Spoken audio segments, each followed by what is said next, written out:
Hi, Maria here. Welcome to my channel. We have come to the end of summer. So basically we're headed into September, the beginning of the fall season. It's still quite warm out there, but I wanted to share with you the fragrances that I reached for the most throughout the summer.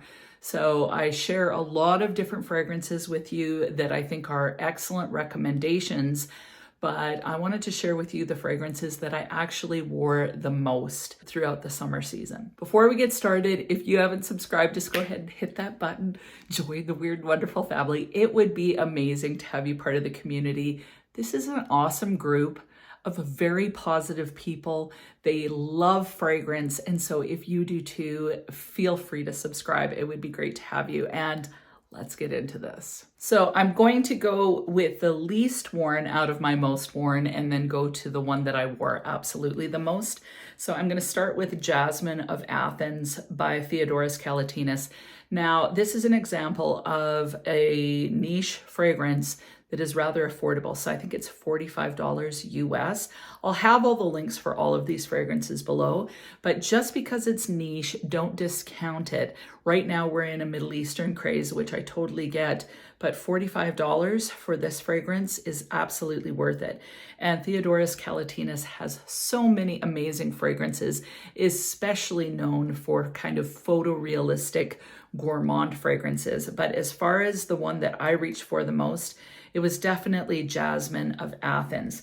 Now this has jasmine tiare flower, I believe, and vanilla. I definitely get no jasmine really. I get tiare flower and vanilla, but what the vanilla smells like is a powdered sugar. So to me, it would be like you take the essence of tiare and you mix it with powdered sugar and you get this delectable kind of sugary deliciousness on your skin. What I used this one for was not only wearing on its own, if I wanted to amp up some sweetness and have that tropical floral feel with the tiare flower, which is oftentimes associated with coconut, I would use this. So you could pair this with something like Furson White that's really powdery, almond, coconut, throw on something like this and it would heighten the sweetness and then give you a little bit more of a tropical feel. So love using it for something like that. This is great with any coconut fragrance. It's great with any fragrance that you want to add a little kick of tiare. So I happen to love tiare flower. I just think it's relaxing and it smells kind of luxe. It smells like a resort to me. So really, really enjoy this fragrance on its own and also as a layering fragrance. The next one that I wore, and again, this is in order of how often I wore it from least to most, was Terracotta Le Parfum, and this is an eau de toilette, but it's by Guerlain. They've changed the packaging. It's very hard to get this packaging now, but I absolutely love this. Like, there's something about it that's just so luxe and rich. It smells like a tropical vacation or a resort vacation, but not super beachy. It smells way more elevated than that. Apparently, it's the fragrance in the terracotta bronzers. So if you smelt a terracotta bronzer and you love the smell of that, this would be kind of similar to that. So I just really enjoy this. Like I said, they've changed the packaging, but the fragrance is similar. It's not identical, but similar. So love this fragrance. It's so great in the summer and it just makes you smell like you're the richest. You smell like the richest bitch on the beach. Like, I'm sorry, I normally don't swear, but really that's what this one is. Like, you just smell good. You smell luxurious. You smell like you're taking it easy, but you smell like a gazillionaire. Like, that is this in a bottle. I love this fragrance. I think it's beautiful. I think it's so sad that Guerlain is changing the bottles. It's not actually Guerlain. I think it's Estee Lauder, whoever's bought Guerlain. But this fragrance is absolutely gorgeous. I will always have it in my collection. Didn't wear it much last year, but I was just loving it again this year. So beautiful. The next most worn was Caprice de Jeanne by Chabot. This is the bottle. Chabot, they're known for their delectable gourmands. And although I really enjoy them, their magic is in the Caprice line as far as I'm concerned. They also have a whole other line, which I've been wanting to get. I think it's called Orange Musicale. It's a really beautiful orange blossom neroli that's a little bit more hard to wear than something like a Love Don't Be Shy, but it kind of gave me a similar vibe somehow. But back to Caprice de Jeanne, this is citrusy, it's juicy, it's sweet, it's a little bit sexy. The main fruit in this one is cherry. There's a little bit of woodiness in the base, which kind of creates a bit of sensuality, but this is fantastic in the heat. Even though it's got some woods, even though it's got some sweetness, it's just gorgeous. Like, it's easy to wear this in the summer heat. So really enjoyed this one. I thought I loved Caprice de Julie the most by Chabot, and that one has blueberry and watermelon. I love it. But this is the one that I gravitated towards, and I think it's because of the little bit of woodiness that you get in the base. It just smells a little bit more sensual, yet stays really crisp at the same time and refreshing for hot summer days. So these Caprice fragrances, if you live in a hot climate, hot or humid, to me, anything in the Caprice line, but especially Caprice de Jeanne or Caprice de Julie, I'll leave both of them in the description with links because they're both fantastic. It depends on what you like. There are a lot of notes in this, so I'm going to read them to you so you get a really good idea of what this one's like. Lychee, pink pepper, pear, mandarin orange, and black currant. In the heart, cashmere wood, raspberry, cherry, flowers, rose, patchouli. The base is musk, cedar, oud, and amber. Don't let the oud scare you. It's so light. It's mainly just refreshing and energizing feeling. So the oud in there is very subtle and just adds a bit of sensuality, like I said, as it kind of dries down on the skin. This is just magical. Like, seriously, it's a phenomenal fragrance. So I highly recommend it. Out of all the fruitiness that's mentioned in there, when I smell it off the cap or on my skin, what I get is a cherry, but it's a little bit more of a tart, realistic cherry. Again, very refreshing. These are similar to Aqua Allegoria from Guerlain as far as being a little bit more bright, effervescent, fresh, easy to wear in the heat, but these last longer. So absolutely love them. They're close to the same price, I think. So these are definitely, I highly recommend these. Gorgeous. I've got a couple more affordable fragrances that I reached for a ton. The first one is Quatre en Rose by Boucheron. It smells similar to C by Giorgio Armani, and I just love this. I love this more than C by Giorgio Armani. There's something about this, it just sits really well on the skin. I find it to be long lasting, so you're gonna get at least 6 to 8 hours out of this fragrance. It smells feminine, it smells luxe. It's a great fragrance for a work fragrance. It's a great fragrance for a signature fragrance. So if I was going shopping, going out with the girls, doing something a little bit more elevated than just day-to-day drudgery, I would reach for this one. And I just always felt like I smelled amazing. And I did smell amazing, really amazing. So highly recommend this one. Although this has rose in it, the star fruit would be the black currant, and that definitely comes through. So if you like C, but you don't want to spend the coin on it, I personally think that this smells better somehow. Maybe it's because it's more affordable, but I just love it. The original Quatre, it's more similar to Chanel Chance Au Tendre. So it's got the rose, a little bit of kind of a grapefruity or citrus vibe.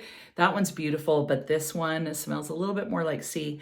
I looked online though, and I'm finding it hard to find this. So get it while you can. I don't know if they're just in shortage or if it's discontinued, but I just think it's absolutely beautiful. The bottle's gorgeous. It's just an awesome fragrance. So I have 3 more for you. This next one is the 3rd most worn, and it was Atlantis by Asdaaf. Now this is supposed to be similar to Cubia by Tiziana Terenzi. I have never smelled that fragrance. I love the bottle on that fragrance. It's gorgeous. But this, what it gives me is just a juicy kind of citrus floral. There's lemon, bergamot, sea salt, hyacinth, musk, and cedar in here. Somehow the juiciness of this fragrance reminded me a little bit of La Vie est Belle L'Eclat. But this, I love the juiciness. I love the floral. It's kind of sweet. It's a little bit powdery, but mostly juicy. I don't get any salt in it at all. I just really enjoyed wearing this fragrance. It was an easy reach. It smelt fresh and invigorating and energizing. And if I wanted something to make me feel energized, this was the one that I reached for. And it was also really good in the heat. So even though there was a bit of a floral component there, it didn't feel too thick. It was just fresh, invigorating, energizing, fun to wear, easy reach. This could honestly be a signature fragrance, I think, but just really, really enjoyed this one. So yes, Atlantis by Asdaaf. The 2nd most worn fragrance this summer was Jasmine Freak by Room 1015. I fell in love with this. It's got orange and mango. There's tuberose in here. There's more tuberose to me than jasmine. There's some ylang. It's fruity, it's sweet. It projects amazingly. It lasts at least 8 hours. I love the color of the juice. It just looks like it's actually lit up. So it looks like it's glowing.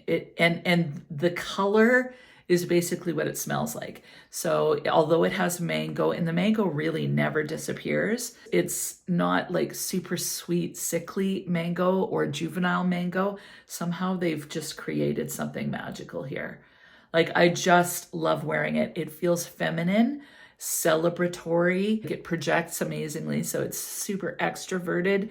If you want to be noticed, this is the fragrance to do it. One of my favorite in my collection currently. So I am absolutely in love with this one. And to me, it's a fragrance you can honestly wear all year round, especially if you want to kind of invoke a little bit of sunshine in your life. And this is a great way to do it. I find that this is mood boosting, sweet, feminine, fun. Love it. And the most worn fragrance this year for me during the summer was Mango Aoud by Gritty. The bottle is so incredibly beautiful, and I can't be without this fragrance. This is so sophisticated to me. Although it has mango in it, there's just somehow it seriously, it smells sophisticated. It smells luxe more than any other fragrance in my collection. There's a couple that I consider to be really uber sophisticated and luxe smelling, but you still smell like a grown woman. This is right up there. Like, I just adore this fragrance. To me, this is a fragrance you wear year round, but I absolutely love it. This has mango, guava, and neroli in the opening. In the heart, it has coconut milk, osmanthus, and ylang ylang. In the base, it has oud, vanilla, and amber. Now, although this has oud, it doesn't smell like things like God of Fire or Ajaib Portrait, fragrances like that have quite a thick woody base that could come across more masculine. To me, this one paired with the florals, the guava, the mango, this comes across a lot more easy to wear and feminine. Though there's oud in here, the oud just creates a little bit of sensuality rather than being like super duper oudy. So this is a super easy to wear oud. I wouldn't be afraid of it at all. If anything, it just comes across as a little bit woody, if you even would notice the oud.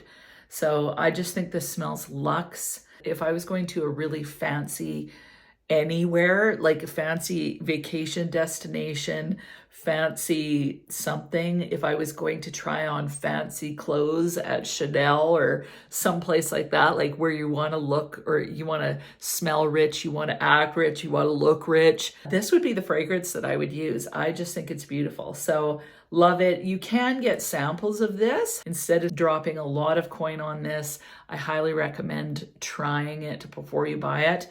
But this is one of the fragrances, this one and this one, as far as them being niche fragrances, I definitely think that they're worth it. And I have coupon codes for both of these. And yes, they're affiliate codes. These are definitely gorgeous. Absolutely love them. But this one is my top of the top, most worn, favorite fragrance over the summer. So what about you? What have you been reaching for this summer? What are your most worn, let's say top 3? What are your most worn fragrances? And of course, if you've tried any of these, please weigh in. I love hearing your thoughts and comments. So even if you don't like the fragrance, I love you sharing that, because to me, it works like a forum. I might love it, but you might not and have good reason not to love it. And so when you share that, obviously respectfully, but when you share those kind of things, it helps people that are looking in the comments to try to decide if they want it. That definitely can help. If all you ever hear is positive, positive, positive about a fragrance, you start to think that there's nothing wrong with it. Whereas everybody's nose and what they perceive and whatnot is different. But for me, Mango Aoud is the top-notch, top-tier, most worn fragrance for the summer. So yeah, please leave your thoughts. And other than that, have an amazing week. We'll talk to you soon.